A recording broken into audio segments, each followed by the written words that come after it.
Jadi hukum Kirchhoff itu terbagi dua, yang satu hukum Kirchhoff 1 dan hukum Kirchhoff 2. Hukum Kirchhoff 1 itu berbunyi, jumlah arus yang masuk pada sebuah titik percabangan sama dengan jumlah arus yang meninggalkan titik percabangan itu.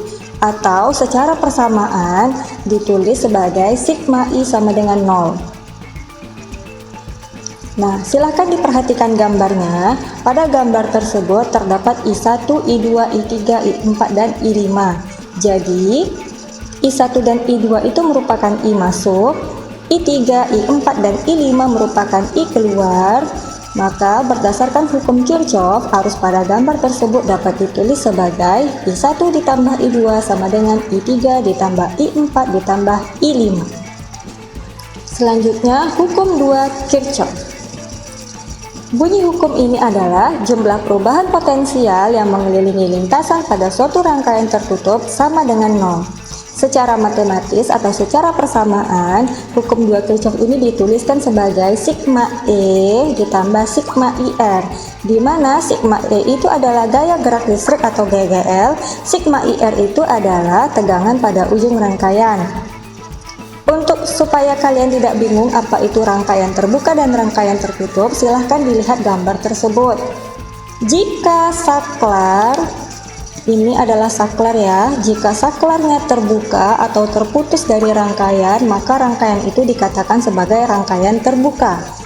Tetapi jika saklarnya bersambung dengan rangkaian, di sini tidak ada dinampakkan ya mana saklarnya. Jadi apabila saklarnya tertutup, maka rangkaian itu disebut rangkaian tertutup. Jadi kalau rangkaian terbuka itu tidak ada arus yang mengalir, sedangkan pada rangkaian tertutup ada arus yang mengalir. Nah, ini ya beda GGL dan tegangan jepit.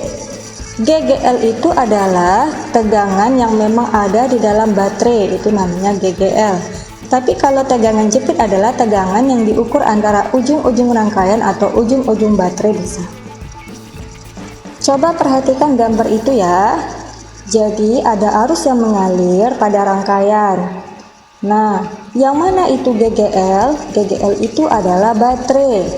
Sedangkan tegangan jepit atau tegangan pada ujung-ujung rangkaian bisa kita lihat pada titik A dan titik B. Jadi tegangan antara titik A dan titik B itu disebut sebagai tegangan jepit atau tegangan pada ujung-ujung rangkaian. Besarnya adalah V sama dengan I dikali R. Jadi maksud hukum Kirchhoff tadi yang sigma E ditambah sigma IR sama dengan 0 itu adalah ini. GGL ditambahkan dengan tegangan pada ujung-ujung rangkaian itu saling menyadakan sehingga sigma E ditambah sigma IR itu sama dengan 0. Perhatikan gambar ini ya. Coba dilihat di mana arusnya karena kita akan menentukan tanda bagi GGL positif atau negatifnya. Dilihat dari mana arusnya masuk ke dalam GGL tersebut. Ayo kita lihat arusnya ya. Nah, lihat ya, dari beda potensial positif E1 menuju ke R2, lalu arus itu mengelilingi rangkaian menuju R3, lalu arusnya masuk ke E2 lewat kutub positif. Setelah itu, arusnya mengalir lagi mengelilingi rangkaian menuju R1 sehingga ia masuk ke beda potensial negatif di E1.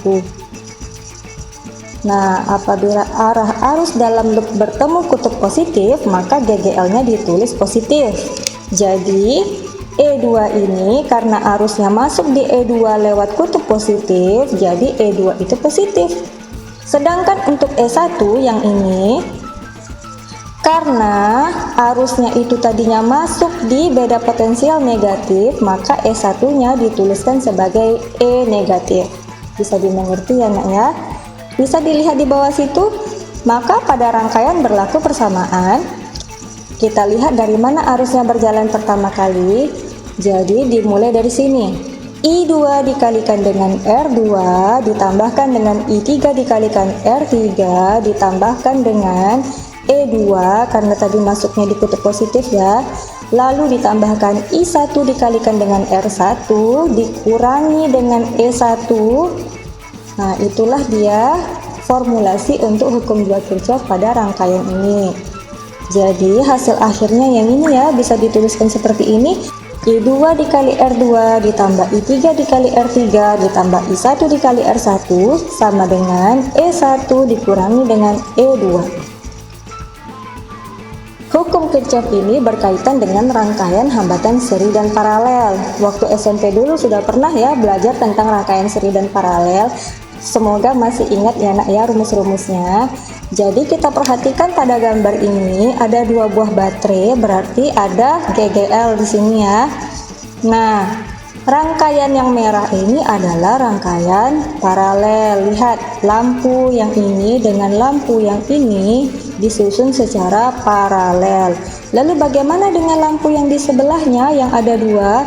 Antara lampu ini dengan lampu yang ini itu tersusun seri, tetapi antara kedua lampu ini dengan dua lampu lainnya tersusun secara paralel. Nah, di mana penerapan hukum Kirchhoff ini? Untuk lampu-lampu yang seperti ini tentu ada ya di dalam rumah kita. Coba kalian lihat lampu di dalam kamar mandi dengan di ruang tamu itu tersusun secara paralel. Jadi kalau seandainya lampu di ruang tamu itu mati, lampu di kamar mandi dan lampu di kamar tidur itu belum tentu mati, lampu di dapur itu belum tentu mati. Nah, inilah dia keuntungan susunan listrik secara paralel. Coba lihat gambarnya.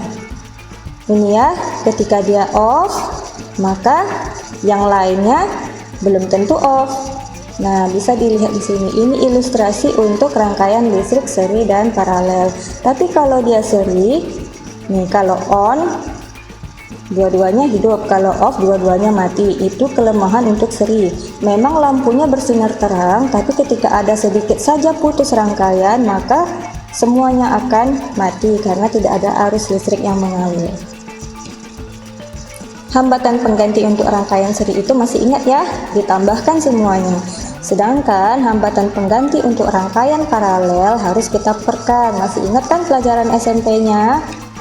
Nah, ini ya alat untuk mengukur arus listrik dan tegangan listrik. Jadi ada ampermeter dan voltmeter. Kalau ampermeter itu digunakan untuk mengukur arus. Kalau voltmeter itu digunakan untuk mengukur tegangan. Jadi lihat pada gambarnya. Nah, ini ya.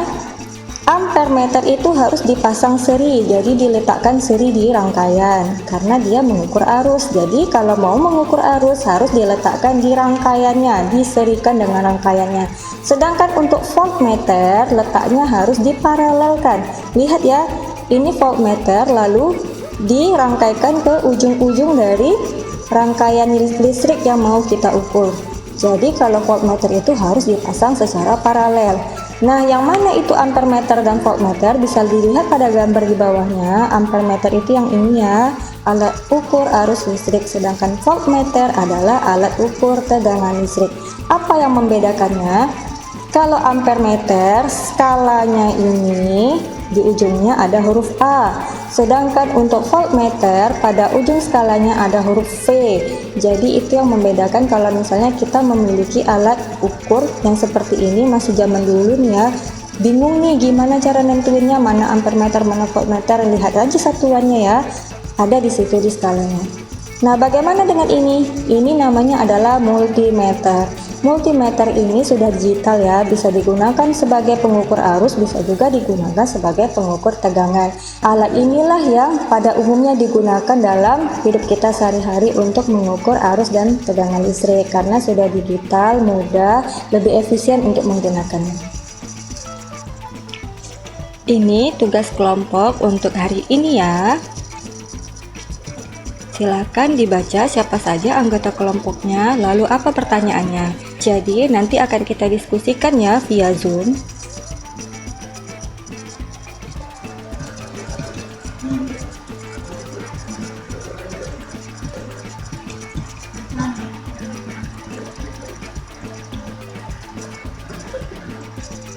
Baiklah, cukup sekian dulu ya materi pada hari ini. Silahkan dicermati, bagi yang tidak mengerti silahkan tanya kepada ustazah, jangan malu-malu karena sesungguhnya kita ini ditugaskan oleh Allah itu untuk senantiasa belajar.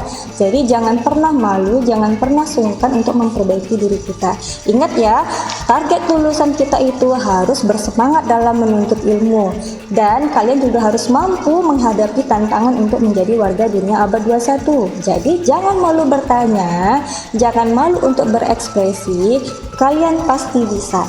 Ya, Allahu Akbar. Sampai jumpa kembali.